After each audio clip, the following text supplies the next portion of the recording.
என்ன வயிற்றிலேயே மார்னிங் சுமந்து வளர்த்தது ஒரு பொண்ணுதான்.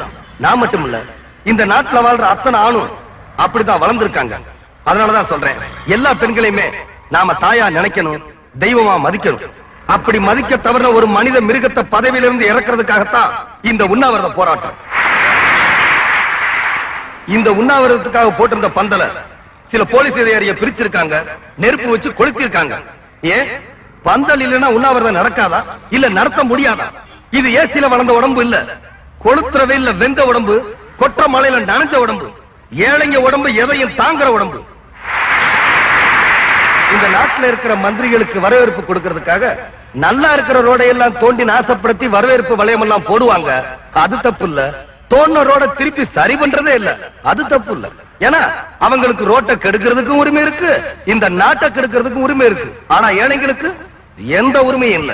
அந்த நிலைமை மாறணும், இல்ல நாம மாத்தணும். அதுக்காகத்தான் இந்த உண்ணாவிரதம். இருக்கிறது ஒரு உயிர், அது போக போறது ஒரே தடவை தான். அந்த உயிர் பெண்களின் மானங்காக்க நடக்கிற போராட்டத்துல போனா அதை விட எனக்கு பெருமை எதுவும் இல்லை.